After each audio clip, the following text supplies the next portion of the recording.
Yes.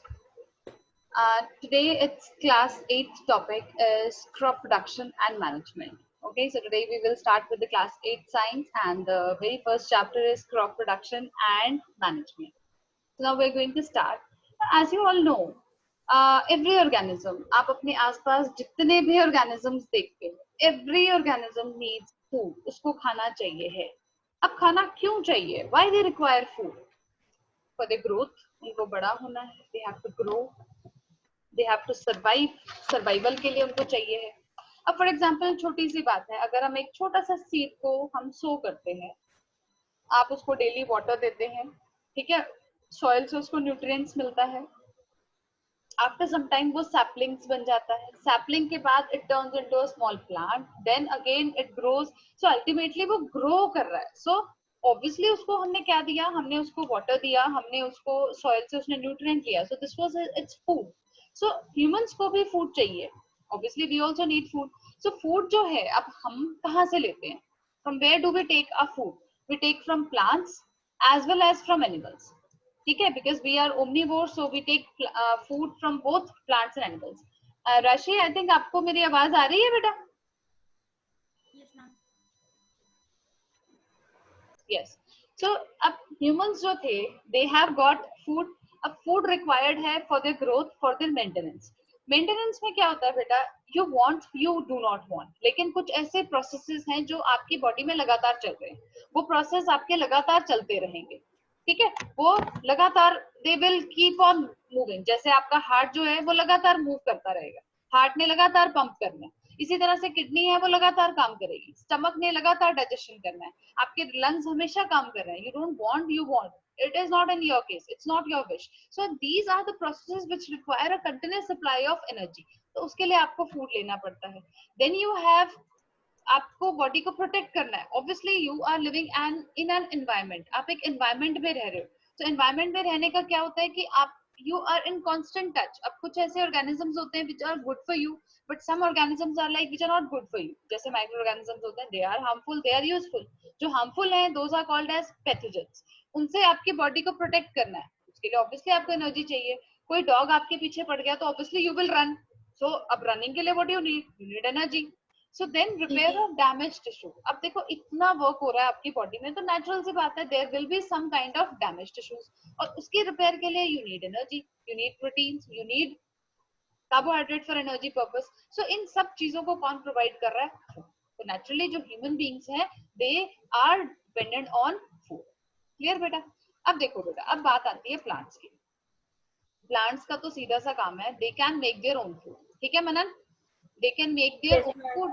और उससे क्या होता है, they are known as autotrophs. जो अपना खाना खुद बना लेते हैं उन्हें क्या बोलते हैं हम? ऑटोट्रॉफ्स. अच्छा, आप दोनों में से मुझे कौन बताएगा कि ऑटोट्रॉफ्स जो है, ऑब्वियसली जो ये खाना बनाते हैं, इस प्रोसेस को क्या बोलते हैं? Photosynthesis. Yes, photosynthesis. And what are the raw materials required for photosynthesis? क्या क्या raw materials चाहिए होते हैं हमें? Yes, पहला. Sunlight. Yes, sunlight. Number 2. Rashi, I'm not getting your voice actually. Water. Yes, chlorophyll, carbon dioxide, and one more. Water. Water. Yes, so these are the raw materials which are required for the process of photosynthesis. अब animals, आपको पता है animals कैसे होते हैं. Animals तो उनको अपना खाना बनाना तो आता ही नहीं है, so they don't know how to make food. So what they are dependent on plants. That is why they are called as heterotrophs. क्योंकि वो अपना खाना खुद नहीं बना सकते हैं, that is why they are called as heterotrophs. चलिए, now अब देखो बेटा, जब ह्यूमन लाइफ स्टार्ट हुई थी, as you all know, early man जो थे, they were like hunters and gatherers. They used to hunt, they used to gather the food and just eat the raw food. वो अपना food को बस gather करते हुए they used to eat. Somehow they learn the art of sowing the seed. जो उन्होंने left over, जब fruit खाया, लेफ्ट ओवर सीड थे, somehow it got you know there in the land. और उसके बाद जब वो प्लांट्स ग्रो करना शुरू हुए, they get to know that art of growing the food. तो उन्हें वो इजी लगा, it made their life easier, क्योंकि उनको अब इधर उधर घूमना नहीं पड़ता था. They were safe from the animals. तो काफी सारी चीजों में उनको बेनिफिट हो गया. सो लेकिन अब ऑब्वियसली ये जो प्रोसेस आया, जो आर्ट उन्होंने सीखी, इट वाज अ वेरी काफी टाइम कंज्यूमिंग थी जब तक उन्होंने इसमें प्रैक्टिस की। अब आज के टाइम में what is happening actually, every अब क्या है, agriculture is a known to art, अब सबको पता है एग्रीकल्चर, लेकिन नाउ द डिमांड इज कि our population has increased many fold. अब इस टाइम पे human population is too much, ठीक है, so obviously food demand has increase.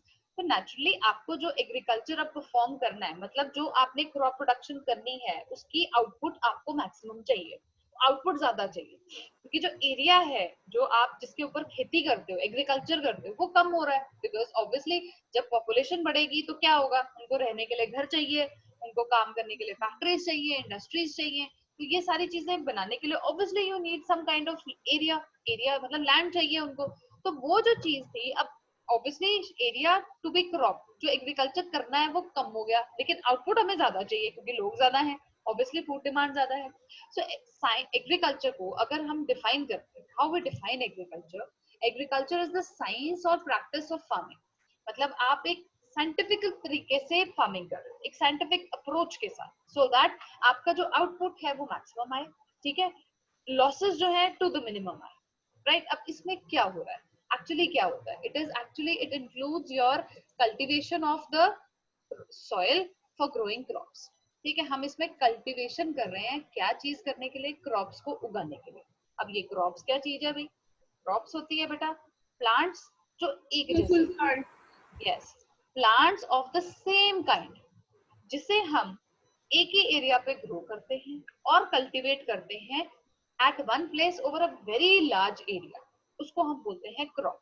जैसे वीट, पैडी, मेज, ये सारी क्या होती हैं, क्रॉप्स होती हैं। क्लियर हो गया, क्रॉप समझ में आ गया क्या होता है। अब क्रॉप्स को, जिन क्रॉप्स को आप एज फूड यूज कर रहे हो, ह्यूमंस जो हैं उसको एज अ फूड यूज करते हैं, उसे हम बोलते हैं फूड क्रॉप्स। क्लियर बेटा, जो क्रॉप्स एज फूड यूज होती हैं इन केस ऑफ ह्यूमंस, उसे हमने नाम दे दिया फूड क्रॉप्स।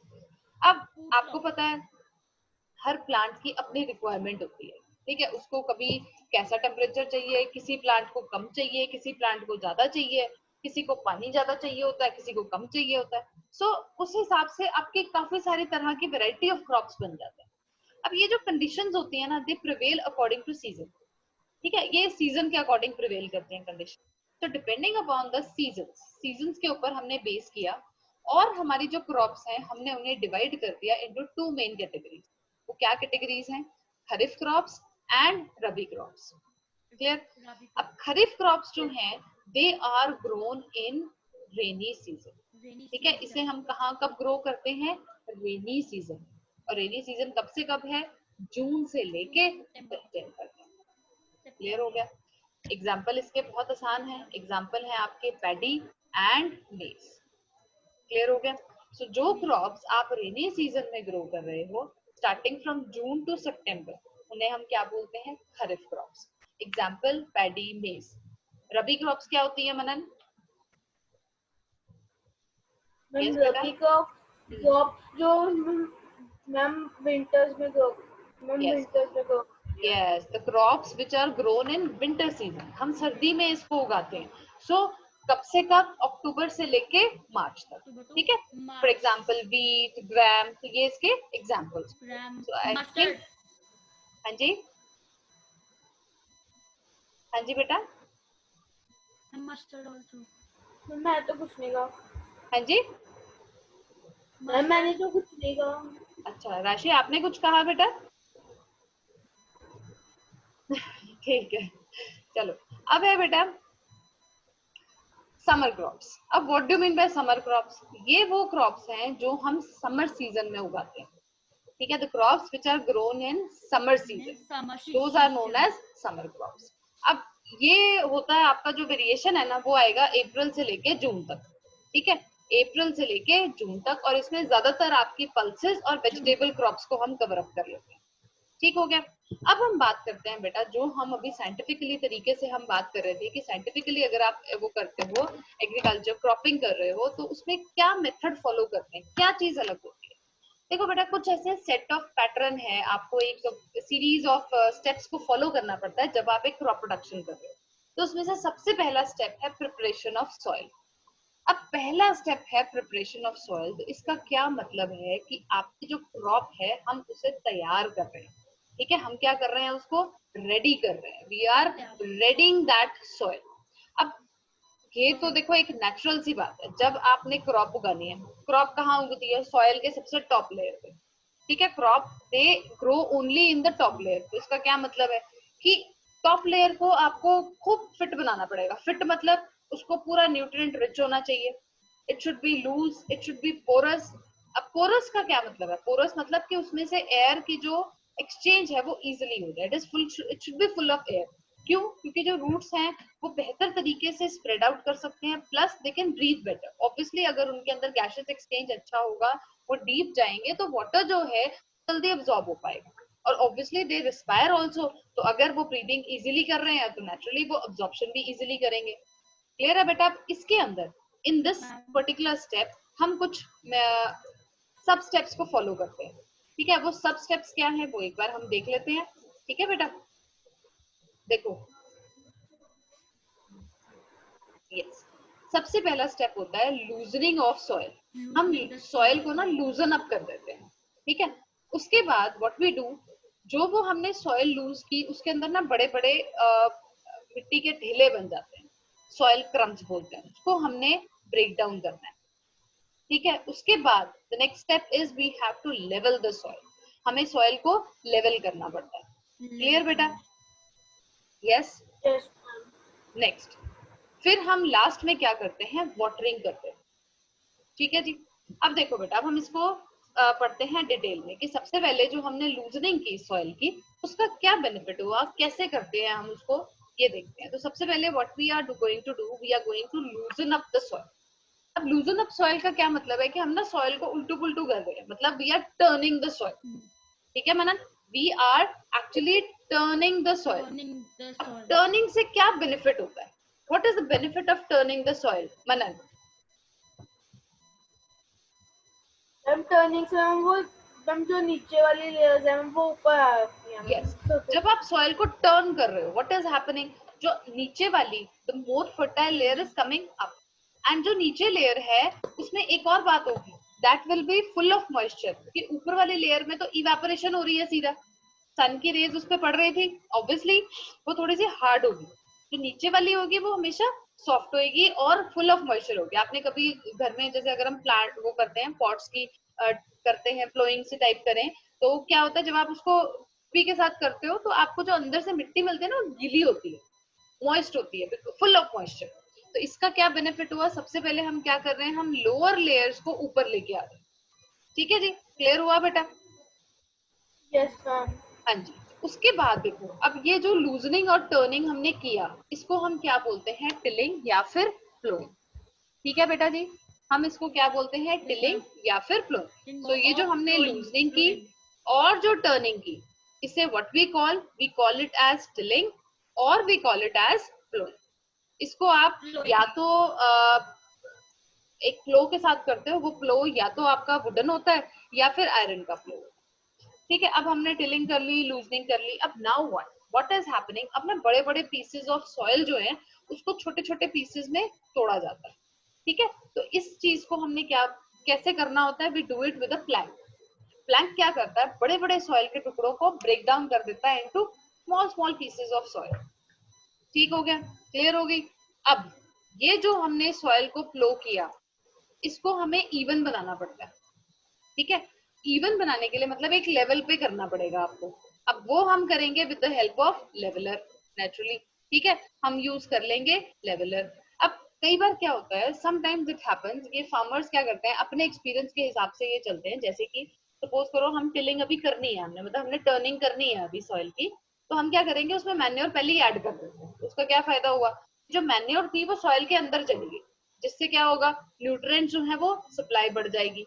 मैन्योर का एक फायदा और होता है, वो क्या करता है, वो आपका ना ऑर्गेनिक मैटर होता है एक्चुअली, तो वो क्या करेगा, जो भी आपके बैक्टीरिया होते हैं, अर्थवर्म्स होते हैं, उनको उनको अट्रैक्ट करता है, ठीक है, उनकी ग्रोथ को इम्प्रूव करता है।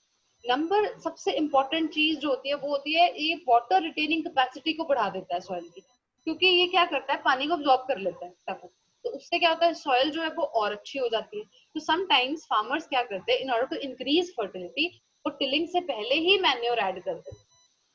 ठीक हो गया, क्लियर है बेटा, समझ आ गई? यस। Yes ma'am. हाँ जी।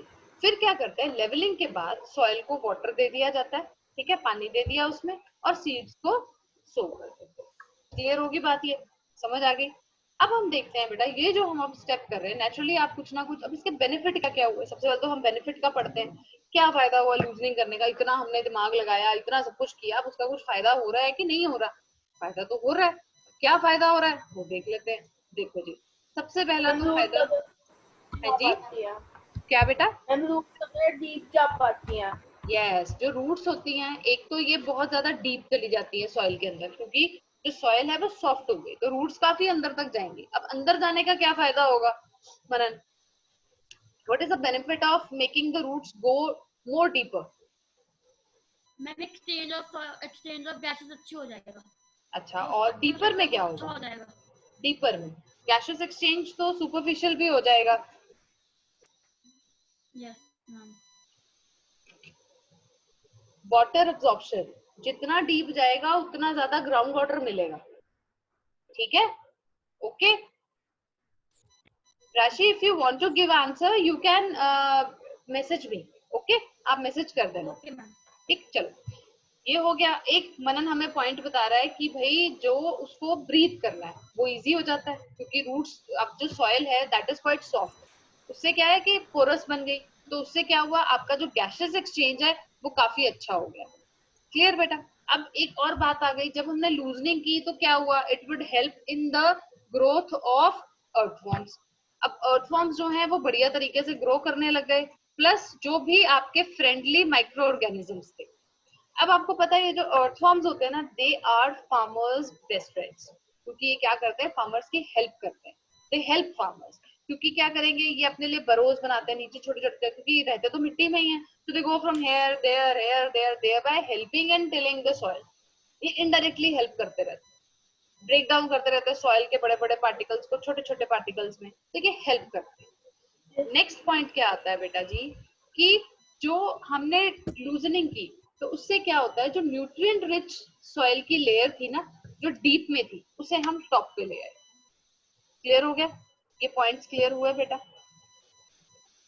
यस चलो, मैम। अब नेक्स्ट देखते हैं। हाँ जी, साथ के साथ एक फायदा और हो गया कि जो वीड्स की अपरूटिंग हो जाती है। What do you mean by weeds? Weeds क्या होते हैं मनन? राशि, what do you mean by weeds? Ma'am unwanted plants. Yes, unwanted plants. तो इसको हम क्यों निकालते हैं, क्या है इसको निकालने का वो कारण, हम क्यों इसके मैम पीछे ये पड़े हुए हैं? क्रॉप्स की ग्रोथ को मैम कम कर देते हैं। अच्छा ठीक है, नहीं ग्रोथ को कम कैसे करते हैं बेटा? How they ma'am ma'am competition ma'am करते हैं हम उनके साथ यस, हाँ उसका, न्यूट्रिशन। बिकॉज ऑब्वियसली अगर आप, यस यस, अगर आप 100 ग्राम्स ऑफ फर्टिलाइजर दे रहे हो तो काफी सारा तो यही कंज्यूम कर जाएंगे। तो what is the benefit of growing weeds, क्योंकि ये तो अनवांटेड है, हमें नहीं चाहिए ये, we don't want these weeds, we want crops, तो हम क्रॉप पे ध्यान देंगे पूरा। अब बेटा ये स्टेप करने के लिए हम कौन से एग्रीकल्चरल इम्प्लीमेंट यूज करते हैं, तो सबसे पहला जो इम्प्लीमेंट यूज होता है वो है फ्लो। ठीक है, फ्लो को हम यूज करते हैं। अब ये जो फ्लो है ना बेटा, it is use for tilling the soil, और इसे हम वुड से बनाते हैं। पहले के टाइम पे ये वुड का बना होता था ट्रेडिशनली। अब इसको, या तो आपने देखा होगा बुल्स इसको ड्रॉ करते हैं, या अगर कोई मतलब डेजर्ट एरिया है तो कैमल्स की हेल्प भी ले लेते हैं, समटाइम्स हॉर्सेस की हेल्प भी ले लेते हैं। अब ये देखो, ये एक हैंडल बना हुआ है, ठीक, ये फ्लो शाफ्ट है, यहाँ पे अटैच कर देते थे, and this is your flow share. तो इससे क्या होता है, आपका जो सॉइल है ये काफी थीका होता है। तो आज के टाइम पे क्या होता है, ये वुडन की जगह हम आयरन का यूज कर लेते हैं, क्योंकि आयरन जो है वो ज्यादा बेटर रहेगा।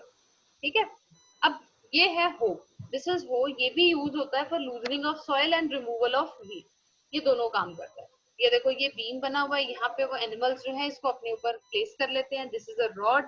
ये जो बेंट प्लेट है ये सॉइल के अंदर डिग हो जाती है और फिलिंग और लूजनिंग करती जाएगी सॉइल। ठीक है, ओके। Next is cultivator. फिर आता है कल्टीवेटर, ये ट्रैक्टर ड्रिवन है, ऑब्वियसली है कि ये ज्यादा एफिशिएंट है। इसमें लेबर जो है वो बच जाती है, टाइम बच जाता है, ज्यादा एफिशिएंसी शो करता है। हाँ जी मनन। मैम हाँ जी। मैम ऊपर जो आपने डायग्राम बना रखा था मैम, उसमें हाँ जी। हैंडल की क्या जरूरत है? Handle ma'am grab handle. Grip बेटा, ये ग्रिप है, यहाँ से आप पकड़ सकते हो, ये हैंडल है। You have to hold this equipment ना, तभी आप इसको कहीं रखोगे। तो हैंडल और ग्रिप, ग्रिप मतलब जहां से आप इसको पकड़ सकते हो, ठीक है। Yes ma'am. हाँ जी। सो कल्टीवेटर मैंने आपको बताया, एक तो लेबर बचाता है, दूसरा एफिशिएंट होता है ज्यादा, फिर और नेचुरल सी बात है टाइम बचा रहा है, बहुत बड़े एरिया को बहुत कम टाइम में ही सब काम कर देता है, so that is more efficient. हम इसी को ही प्रेफर करेंगे। क्लियर है? हाँ जी। मैं 2 मिनट के लिए रुक रही हूँ। Next step is sowing. ठीक है, अब ऑब्वियसली हमने सॉइल जो है वो तैयार कर ली, टॉप लेयर इज रेडी। अब what we will do, we will sow the seeds. अब नेचुरल सी बात है, हमने सीड्स को सो करना है, तो वो अब हम करेंगे। अब what do mean by sowing? अब सबसे पहले सोइंग का मतलब क्या है? Sowing means you have to put the seeds in the soil which are meant for cultivation. Clear है बेटा? आपने सीड्स को पुट करना है सॉइल में फॉर कल्टीवेशन। क्लियर? अब नेचुरल सी बात है, देखो सारी चीज जो है वो सीड्स के ऊपर डिपेंड करती है। अगर सीड्स जो है, अगर गुड क्वालिटी ऑफ सीड्स आप लोगे, तो नेचुरल सी बात है आपकी प्रोडक्शन बहुत अच्छी होगी, यील्ड अच्छा आएगा। सो सीड्स का बेसिक रिक्वायरमेंट क्या मांगता है इस टाइम पे? बेसिक हमें जो चाहिए, जो सीड्स है हमारे, दे शुड बी क्लीन, साफ होने चाहिए बिल्कुल। दे शुड बी हेल्दी, मतलब फिट होने चाहिए। Then free from diseases. Fit का मतलब क्या होता है? they should not have any pathogen with them, they should not have any pest with them, that is called healthy. Clean मतलब they should be devoid of any dirt, any fungus, है ना? They should not have any kind of diseases associated with them. So अब natural सी बात है, अब आप seeds लेने जा रहे हो, हाउ वुड यू नो? अब सीड तो बोलेगा नहीं कि मैं हेल्दी हूँ, और जो डैमेज सीड होगा वो कह देगा मैं डैमेज हूँ, मुझे मत लो। ऐसे कौन कहता है? कोई भी नहीं कहता। तो अब हम कैसे पहचान करें? हमें तो पता ही नहीं। सिंपल सा एक टेस्ट है, वो हम करते हैं। कोई बात नहीं, हम कहते हैं कोई बात नहीं शॉपकीपर, हम भी बहुत ज्यादा है, हमें भी पता है कैसे करना है। अब कैसे करना है? हमें शॉपकीपर ने soak in water.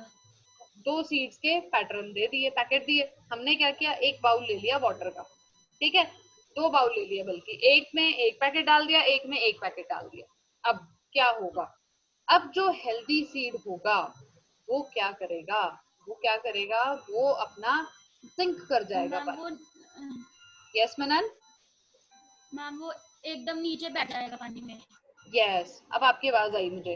और जो हाँ, तो वो पानी, वो क्या करेगा? वो और सिंक जो कर जाएगा। डैमेज है वो पानी में उड़ जाए।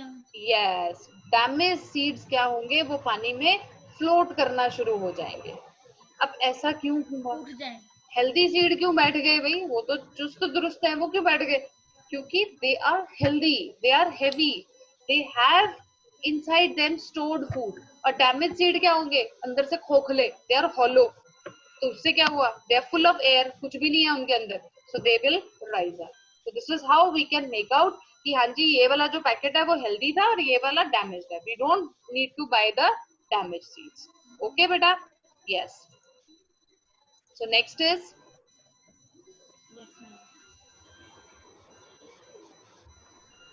हाँ जी। सो नाउ अब ऑब्वियसली दूसरा आपको ये भी ध्यान रखना पड़ता है कि जो आप सीड ले रहे हैं, the type of crop you are deciding, तो वो कैसी होनी चाहिए। लाइक आप कैसी क्रॉप को ग्रो कर रहे हो। आपको ये पता है कि जैसे आप सपोज करो पैडी है, अब उसको पानी की सप्लाई बहुत ज्यादा चाहिए, ठीक है, आप ऐसी जगह पे रहते हो जहाँ पे वाटर डेफिशिएंसी है, तो क्या आप वो सीड प्रेफर करोगे? नहीं करोगे, राइट? हम कौन सा सीड प्रेफर करेंगे? जो हमारे को कम पानी में चल जाए, राइट? हम ट्रेडिशनल, मतलब आपको हर सीड की रिक्वायरमेंट पता होनी चाहिए। तो क्या होगा, आप हेल्दी सीड भी ले आओगे तब भी क्रॉप प्रोडक्शन नहीं होगी। सपोज करो एक सीड आया, उसको मैन्योर ज्यादा चाहिए एज कम्पेयर टू फर्टिलाइजर, और आपने फर्टिलाइजर्स डाल दिए सारे के सारे, तो क्या होगा? क्रॉप उसको सीड को डैमेज होगा। इसी तरह से अगर सपोज उस सीड को पानी कम चाहिए और हम उसको पानी ज्यादा दे रहे हैं, तो क्या होगा? ऑब्वियसली उसकी जो रूट्स हैं वो वाटर लॉक्ड हो जाएंगी। वाटर लॉक्ड होने से क्या होगा? They will not be able to breathe damage. Properly, they will die. So what is the use of bringing those healthy seeds when we didn't knew the particular requirements, जब हमें particular requirements ही नहीं पता था। अब बेटा ये sowing जो हम कर रहे हैं, अब कहने को तो बड़ा आसान है, अब इतना बड़ा फील्ड होगा तो क्या आप एक एक सीड को सो करोगे? नहीं कर सकते, इतने में तो नेक्स्ट क्रॉप उगाने का ही टाइम आ जाएगा। सो उसके लिए टूल्स बने होते हैं। सो ट्रेडिशनली जो अभी तक चलते आ रहे हैं वो क्या होता है, बुल्स की हेल्प से होता है। उसमें क्या होता है, एक सीड कंटेनर बना होता है, वो फनल शेप का होता है और उसमें 2 से 3 पाइप्स लगी होती है जिनके एंड्स काफी शार्प होते हैं। वो क्या करेंगे, थोड़े थोड़े डिस्टेंस पे, मतलब रैंडमली, उसमें कुछ फिक्स नहीं होता, रैंडमली सीड्स को प्लेस करते जाएंगे। अब इसमें पंगा रहता है, सेम डेप्थ पे नहीं होता, ओवर क्राउडिंग हो जाती है। अब मुझे ये बताओ कि मनन, आप बताओ बेटा कि अगर सीड जो है वो सरफेस पे ही फेंक दो तो क्या होगा? हम सरफेस पे ही ऐसे ऐसे करके फेंक देते हैं, उग जाएंगे अपने आप। Who is, what is going to? तो हाँ मैम जी। जो बर्ड्स हैं वो उनको खा जाएंगी मैम सीड्स को। बर्ड्स की तो पार्टी लग गई। They are seeing the seeds scattered over whole of the field. So what is happening? वो दे आर सेइंग अरे वाह, आज तो मजे आ गए, खाओ पियो, है ना? सो उससे क्या होगा, there will be a lot of loss. तो सीड्स को हमेशा सॉइल के अंदर करना है। अब एक मैंने वर्ड यहाँ पे लिखा है, ओवर क्राउडिंग। अब what do you mean by over crowding? Yes. Ma'am काफी सारी सीड्स मैम इकट्ठे होने तो मैम ओवर क्राउडिंग हो जाती है मैम। वो Yes. एक दूसरे से मैम मम्मी उठा लो। ठीक है, ओवर क्राउडिंग से क्या हुआ बेटा राशि? Yes ma'am. हाँ जी, ओवर क्राउडिंग से क्या हुआ? मैम वो प्लांट खराब हो जाएगा। हाँ जी, वो प्लांट मतलब अच्छे से ब्रीथ नहीं कर पाएगा। ठीक है। ब्रीथ तो नहीं, उसको न्यूट्रिएंट्स कम मिलेंगे, उसको कंपटीशन यस हो मैम। जाएगा उसके लिए। नेचुरल सी बात है, भीड़ भड़ाका होगा तो कैसे ग्रो करेगा? तो ऑब्वियसली आपकी आउटपुट के ऊपर काफी फर्क पड़ेगा। It will put an impact on your output. ठीक है जी, आउटपुट पे काफी फर्क पड़ता है। अब आता है बेटा, ऑब्वियसली अब हम देखते हैं कि मॉडर्न क्या तरीका है। मॉडर्न तरीका है सीड ड्रिल्स। ठीक है, सीड ड्रिल्स एक एडवांस्ड मेथड है। Seed drill. Yes, seed drills. ठीक है, ये एक एडवांस्ड मेथड है और इसमें जो है नेचुरल है कि ये मॉडर्न मेथड है, आज के टाइम में यूज होता है और इसको हम with the help of a tractor use करते हैं। ये क्या करता है, प्रॉपर फरोज बनाता जाता है और सीड को प्रॉपर एक डेप्थ पे ड्रॉप करता है। ऐसे नहीं कि हैपहेजेडली रैंडमली करी जा रहा है, no, it is not like that. ठीक है, वो इसको बड़ा प्रॉपरली, प्रॉपर डेप्थ पे इसको ड्रॉप आउट करता है। ठीक है बेटा। अब देखो नेचुरल सी बात है, जब वो डैमेज, अगर वो प्रॉपर डेप्थ पे जा रहा है तो नेचुरली जो बर्ड्स ने डैमेज करना था वो प्रिवेंट हो गया। क्योंकि हम क्या कर रहे हैं, बर्ड्स तो देखो सिर्फ ऊपर ऊपर सुपरफिशियल देख सकते हैं, वो रूट्स के अंदर, सॉइल के अंदर जाके थोड़ी ना देखेंगी। तो this is how it prevents damage. तो उससे क्या है, आपकी सोइंग जो है वो बेटर हो जाती है। ठीक है।